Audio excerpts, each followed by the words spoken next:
welcome to the Disney Dyad channel. Today we are looking at Make Mine Music. This film was released April 20th, 1946.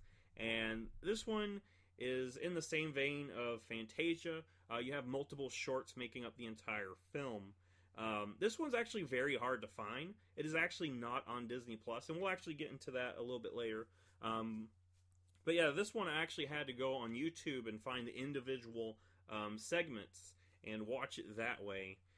So yeah, unfortunately we didn't get to watch the entirety as one continuous thing, but not missing out much because what I've heard, there's actually no transition in between of them. You've got like title cards in between the shorts, and that's basically it. You don't have like a overarching narrator, sort of like Fantasia. The first short in this one is called The Martin and the Coys, and this is actually the controversial short that has apparently kept it off of Disney Plus. Apparently, the Disney Corporation isn't really comfortable with the depiction of gun violence in this one, I guess. That's what I understand of this short and why it's not, on Disney Plus. But out of all of them, I feel like this is actually the weakest of them. It's a concept that's been done many times, and it's been done many times after this. It's basically the Hatfields and McCoys. That's basically what we're watching here. And the youngest of the two families, they fall in love. It's been done many times. I do like the subversion at the end where you think that they're going to finally have peace. They end up fighting more married than they would have, if they were just still siding with their respective families. That part was pretty funny, but other than that, this is probably the weakest short of the film. The next one is Blue Bayou, and this one is stunning. This is a beautiful short. You've got a beautiful crane flying to the song of Blue Bayou. It turns out this one was originally intended for Fantasia, apparently, and the song was going to be Clair de Lune, but they decided to change it to Blue Bayou, and I think this is a beautiful one, a beautiful song, beautiful animation. This is one of the stronger ones.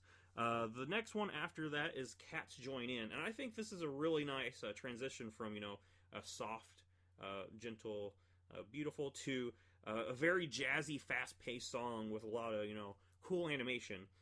This one, you're basically watching these teenagers go to the club, and dance around. And it is pretty cool. I really like this one, too. This is another strong one. The one after that is called Without You. This one's also a beautiful animation. You go through different landscapes, and it's just someone singing a song. So it's also beautiful, too. The one after that is actually Casey at Bat. And I've actually seen this short before. It was somewhere unrelated to Make Mine Music, but I've actually seen this one. It's a funny story. I really like this one.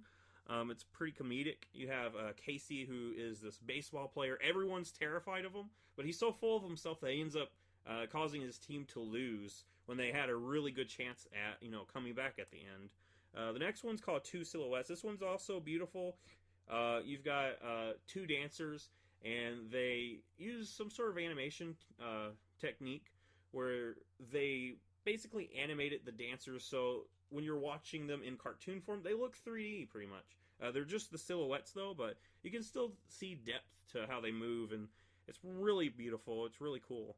The one after that is called Peter and the Wolf. This is another really strong one that I would say is one of my favorite shorts.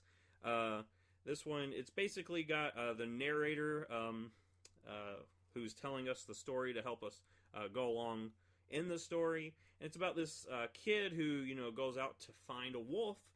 He has these other animals join in, and it turns out he's bitten off more than he could chew. He can't really take on the wolf as is.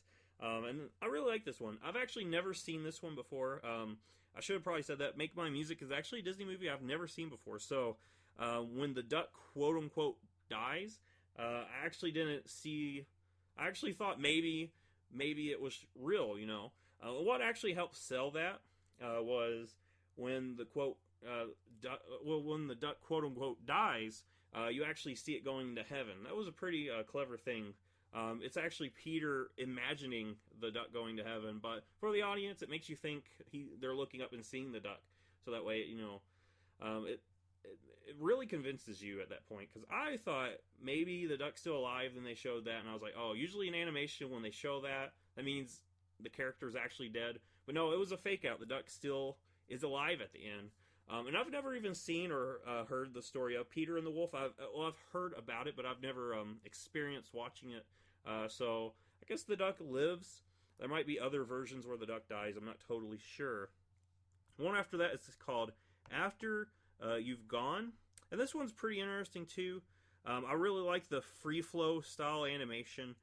In this one, it's basically different instruments just walking around. And I like the form of this one. It's just so almost feels improvised watching it. All the animation just flowing through. I really like that one. Johnny Fedora and Alice Bluebonnet. This is another one that I really liked.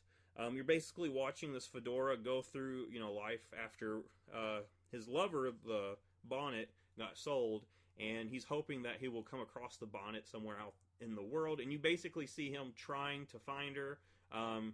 He flies off the head of the businessman that bought him, and he ends up, in a rough area, and a lot of crazy things happen, and you really feel sorry for Johnny Fedora, because he just wants to find Alice Bluebonnet. And in the end, he does find her.